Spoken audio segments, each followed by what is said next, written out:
you should move out of the way. This is the threat that he gave. So when this messenger went to Makkah with this threat, and he asked the people of Makkah, who's your leader? He was told, Abdul Muttalib. So he went to Abdul Muttalib and he basically shared the message with him. And Abdul Muttalib replied that we don't wish to fight with Abraha. And neither do we have the power to do so. This is the sanctuary of Allah.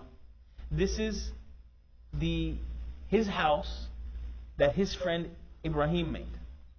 If he defends and protects it, this was his answer. This is the house of Allah.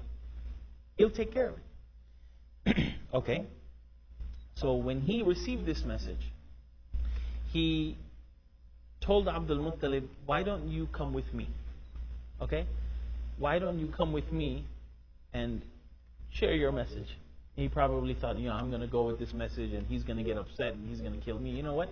Why don't you just come with me and you convey the message? Okay? When he came to Abraha's tent, Abraha was very impressed at the way he looked. Naturally, he had a very honorable and dignified look. So Abraha was sitting on his throne that they brought along. So he could not offer Abdul Muttalib a seat on his throne. He did not want Abdul Muttalib to sit on the ground. So Abraha got off of his throne to sit on the floor with Abdul Muttalib.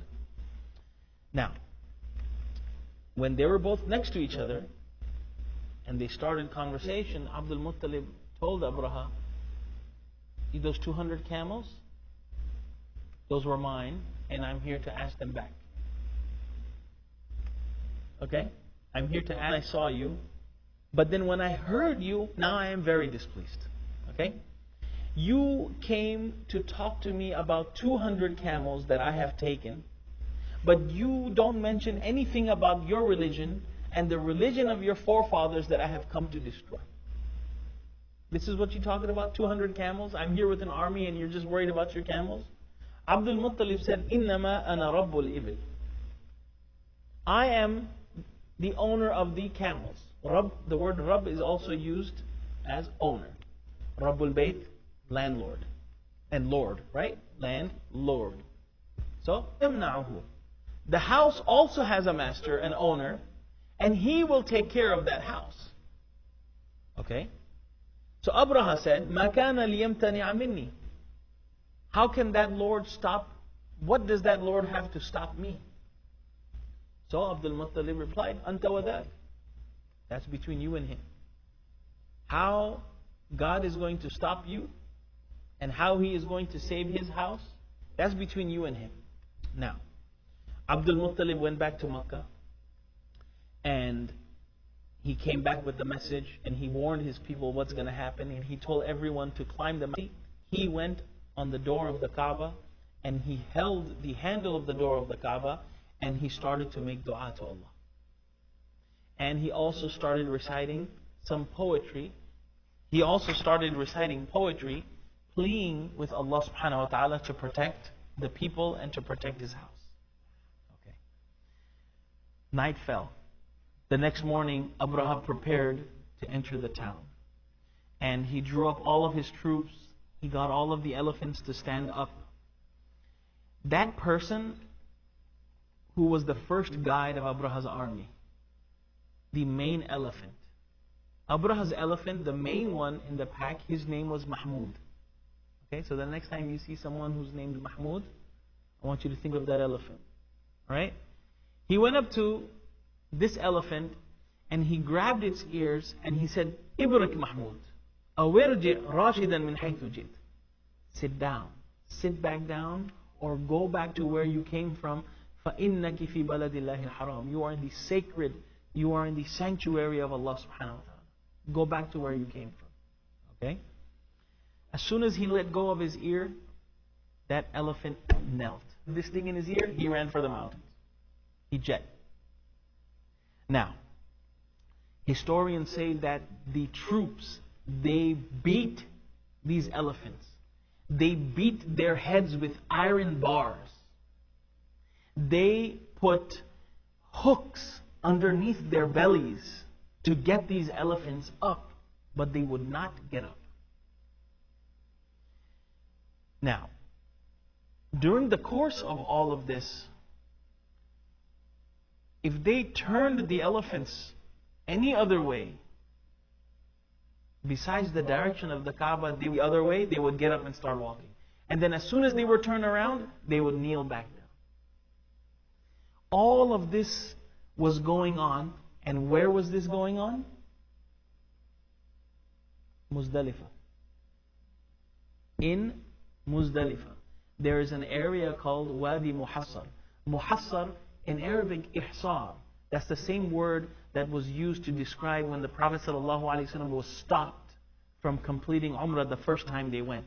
فَإِنْ أُحْصِرْتُمْ, if you are surrounded, if you are halted. Wadi Muhassar is the valley, Muhassar, where ﷺ, if people would go through that valley, the instructions were to go by quickly, because this is an area in which Allah's punishment manifested. Allah's punishment was sent. So Abraha, now you can imagine how close Muzdalifah is from Makkah. Alright? Now, while all this was going on, an army of birds, the size of them are between swallows and starlings, that is mentioned. They carried 3 stones, 3 pebbles, 1 in their beak and 2 in their claws. The size of a lentil or of birds flew over Abraha's army, and they let go of these little stones. Okay? Not everyone was hit by these stones, but whoever was hit, they died on the spot.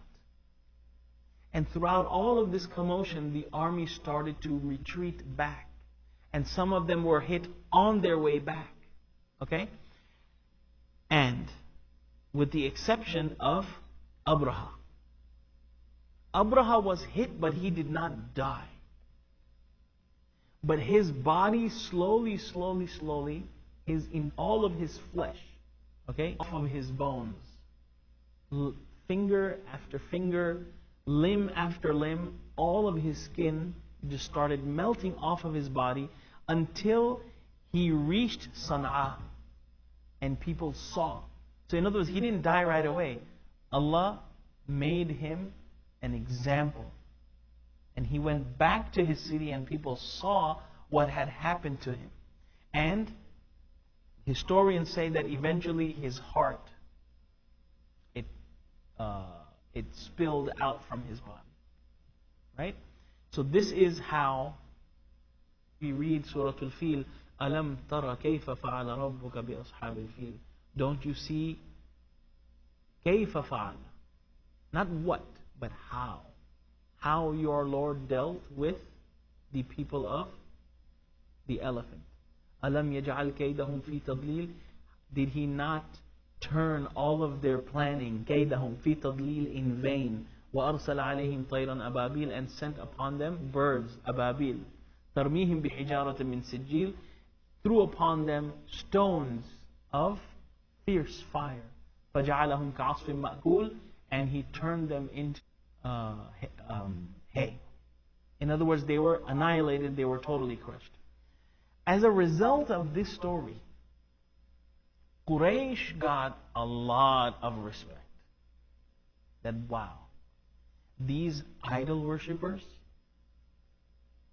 were protected by the divine powers, or the unseen power of Allah. So because of that, not only did Quraysh get a lot of respect, but the shares and stocks of idol worship went up. Right? It's Kaaba, but they're looking at everything as a whole picture. Now, the sacrifices that were made for all the idols, all of these things started increasing, and everywhere there was this huge economic boost as a result of this incident. Okay? And this incident was so significant that year was named Amul Fil. As I mentioned last week, before the Hijrah calendar was established, every year the term to recognize that year was given based on the most important story in that year. Okay? Now, for whom Allah fought their enemies, Okay?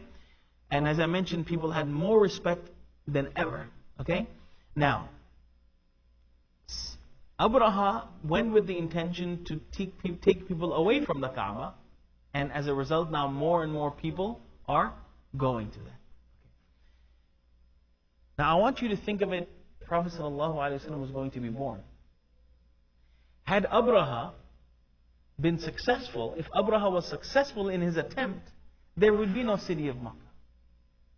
The birthplace of the Prophet ﷺ would be wiped off the map.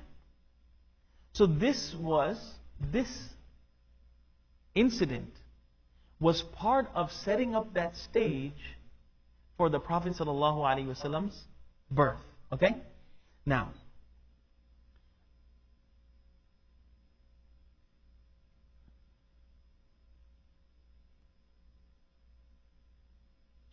another thing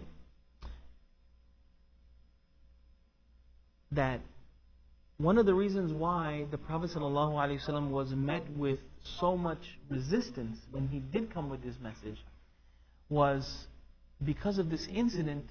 The pagans received validation for their actions. You understand?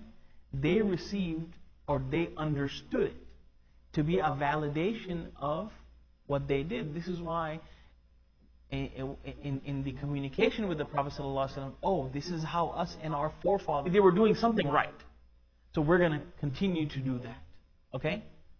In spite of Abraha being who? A follower of the true, what was before Islam? Christianity. He was a follower of the true religion. But he was a tyrant. He was a tyrant. But someone who is considered to be following a true religion was destroyed for those who were involved in idol worship. So because of this, it strengthened their mindset, their mindset even more. That that the Prophet ﷺ, that also contributed to the resistance. It was 50 days after this incident that the Prophet ﷺ was born in the city of Makkah. And inshallah, next week, moving forward, we will be talking about a few of the personalities and figures that are related to the Prophet ﷺ, his great-grandfather, his grandfather, his father, etc., etc. And then we will slowly, so from now on, moving forward, we are going to be getting into the gist of the seerah of the Prophet ﷺ.